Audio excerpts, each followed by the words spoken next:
Welcome back to Brightland Milling. Today we're going to make an inlay for communion cups. Say something. Say hi. Hi.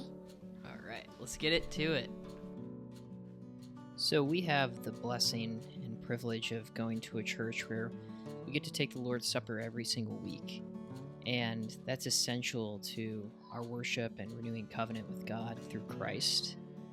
We have two communion trays, and you can see here I'm measuring. This is the old inlay, and we have new communion glasses that we've had for some time, and as of right now, they just kind of sit in that bigger one you can see there. So the smaller inlay does not fit those glasses, and so I'm going to make some insets that actually fit those glasses.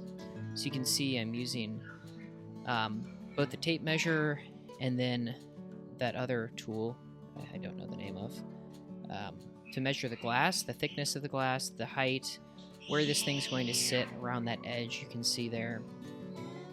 And this is essential before you actually get into the software and start designing, because without knowing the measurements, you can't actually create a product, right?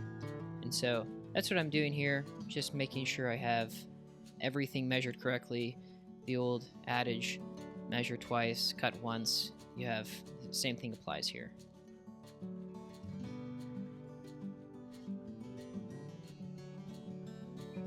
$40 So that's the diameter of the opening that we want. Give it some wiggle room. And then we're going to get into the design software, and again, I learned something new when I created this project, that here you're going to see me kind of calculating these circles myself and dropping them in there and try to put a circle. But actually what I ended up doing, which I didn't catch on the recording, was using the circular array tool that's in this software. And I was able to get some evenly spaced circles, and this is what the simulation looks like. It tells you, hey, based on what you told me, this is how I'm going to cut it. So are you happy with that? And you can kind of move it around and see what it looks like. It's really cool.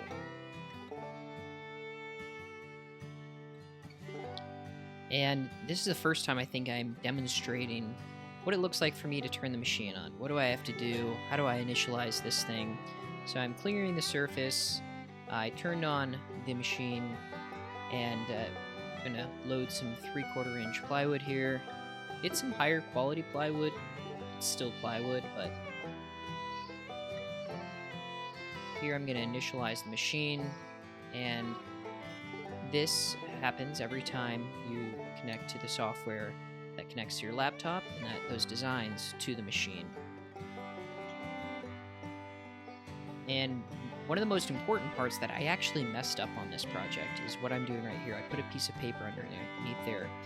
That is to figure out the z-index. How high up and down in space is the drill bit supposed to start at? Where is 0?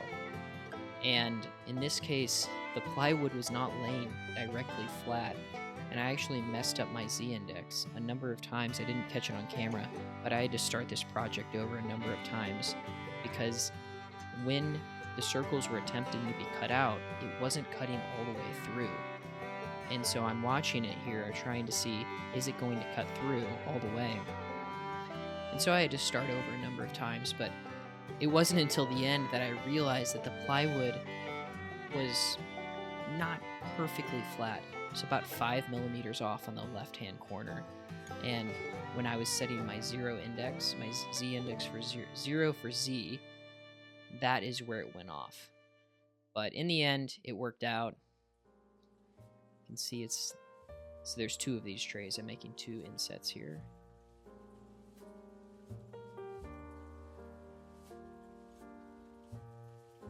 The total time of the project, as far as cutting goes, was probably about 2 hours. And I think that's because of my mistakes and the times that I had to restart.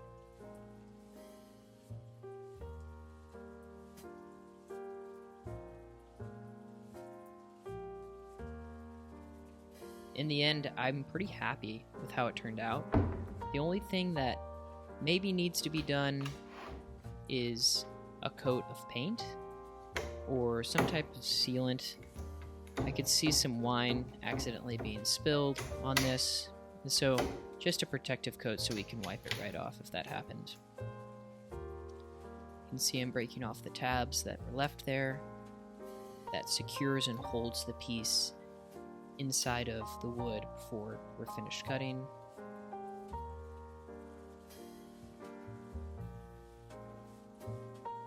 I was very thankful that it fit on the first go. So in this way, the glasses aren't going to be rattling around in there. Wine isn't going to be spilled as easily. It was a lot of fun. Thanks so much, guys. I hope that you all have an awesome week, and we'll see you next time.